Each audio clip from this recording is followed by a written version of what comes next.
Let me stress this first and foremost. Please remember, I went to jail from this. I got caught. I was lucky I didn't get shot by the cop. I'm lucky that I got away alive. Could have easily been homicide. Could have easily got killed by the cop. They literally interrupted robbery as it was taking place.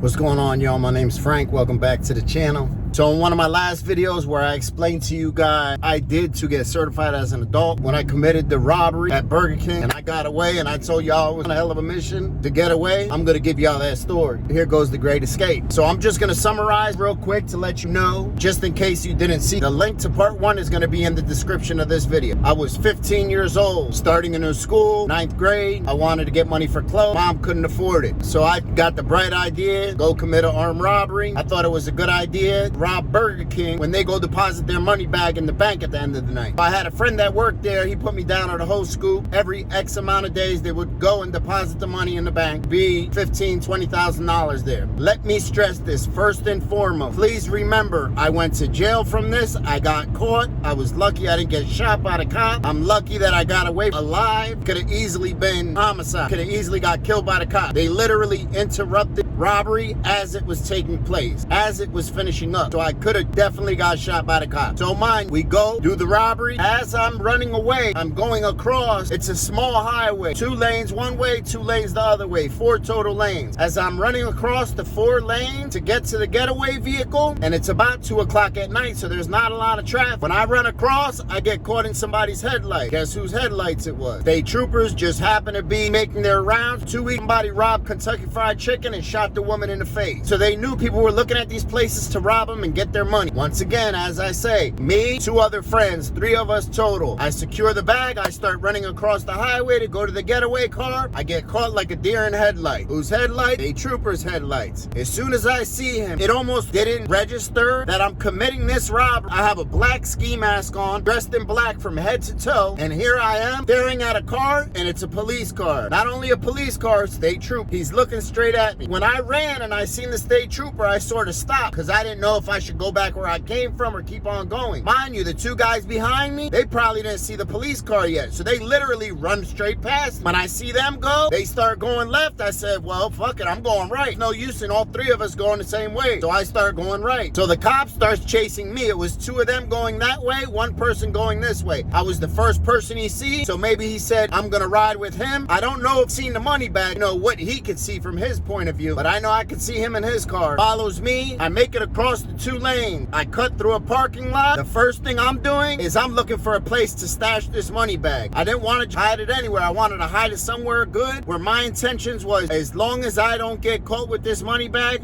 I'm gonna be all right. The people couldn't identify me. Mind you, I had a ski mask on. So I figured, all right, if I hide this money bag, as long as I don't get caught with this money bag, I'll be in a better shape when it comes time to go to court if I get caught. So I end up finding a place to stash the money bag. It was in a decent sized drainage ditch. It was a big pipe, you know, let water out of the parking lot. So I reached in there as far as I could and stuffed it in there. As soon as I did that, I take off my ski mask, throw it in the dumpster, take off my hoodie. Underneath all the black that I was wearing, I had a normal set of clothes. The plan was, we're supposed to commit the robbery, get into the car, everybody get undressed, have their normal clothes on. They got a description for 3 men and dressed in all black. We don't fit that description no more. We're dressed in normal clothes. So I get in my normal clothes, sort of stash my mask here, my hoodie here, just so I wouldn't be in all black. I'm still running like the police are trying to catch me. So I go over a fence. When I go over a fence, there's a PP&L plant. So they always have big train full of coal. So I climb up onto one of them. Mind you, the train is probably a couple miles long. It's just a big line of train all connected together that have coal in. I said, I'm gonna go on top of there and run from one train to another. Literally just step over and go from one train car to another one. So that's what I said. I'm gonna go up there and run instead of being down here. I'll be able to see a lot more. And at the same time, they're not gonna be able to see me up there. If I have to lay down, I can lay down. So I figured I just had a higher point of view, a higher vantage point, and it'd be a little bit harder to find find me. So I go up there, I hear the police. Mind you, I had to jump over a fence to get into that PP&L yard. The cops just couldn't drive there. So there was an entrance probably about,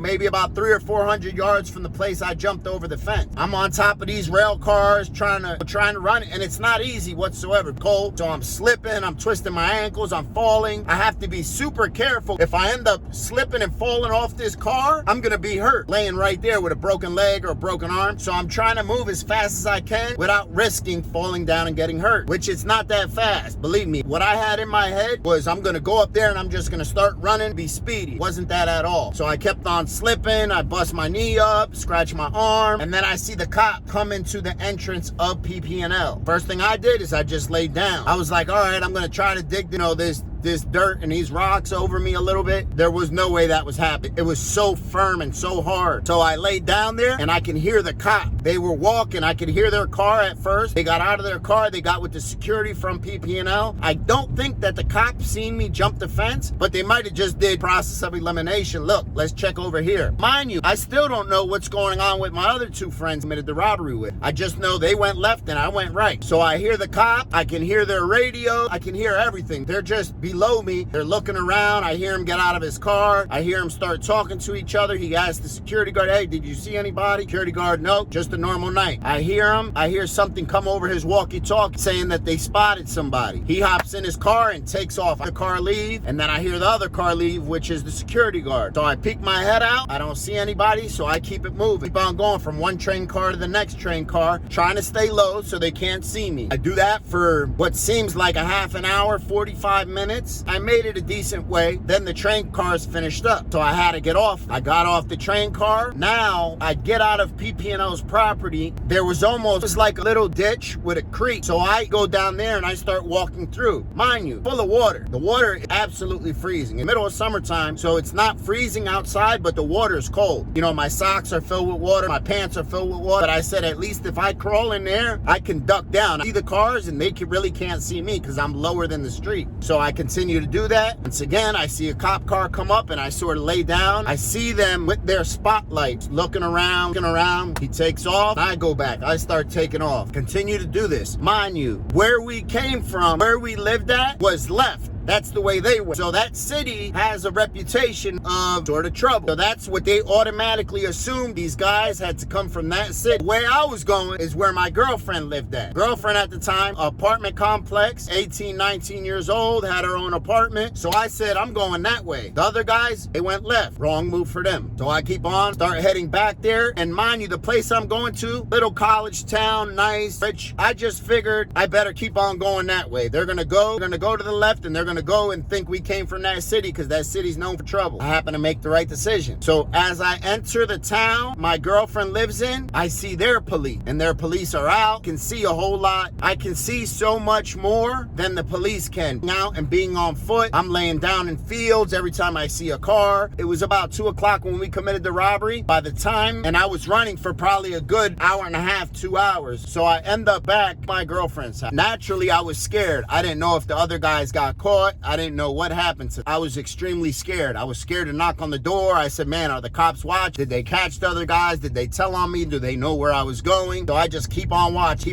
laying there. I'm literally laying in a field just watching the house to see if I see anything abnormal. Then I see some movement. Who is it? It's my girlfriend. My cousin lived in the next row of houses. So I see my girlfriend coming out of my cousin's house, which was a female. They were friends. So I see her and I whistle to her. She sees me.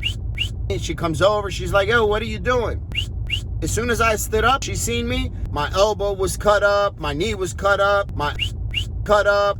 I was in bad shape. I was soaking wet. I just looked like I've been through hell. I was all filthy. So she started laughing at first. She's like, yo, what are you doing? And I was like, nothing. She seen on my face it was something serious. So she's like, hurry up, get in the house. As I go to get in the house, my cousin walks out of her apartment, sees me, just looks at me strange, and I try to hurry up and go in the apartment. I go in the apartment, take a shower, clean up, get rid of my clothes. And now, this is before cell phones were out. Couldn't just call my friends to see what happened. So I call their house, 19 years old. He lived alone, so I called his apartment. No answer. So now I don't know if they got caught. I don't know if they got away. I don't know if they got killed. I don't know what happened. I just know I made it to the house, trying to go to sleep. That wasn't happening. There was no way I was going to sleep. My adrenaline was pumping. My girlfriend, she looks at me, she said, happened. And then she stopped herself. She said, you know what? I don't even want to know. I said, you're right. You don't want to know. I didn't go to sleep that whole night. I stood up. I was nervous. Every sound I heard, I'm looking out the window, peeking. I find out the next day, both of them got caught shortly after the robbery. Basically, they got caught at the scene. I ended up getting away. I wasn't away for long. The person I would least expect and ended up costing me my freedom.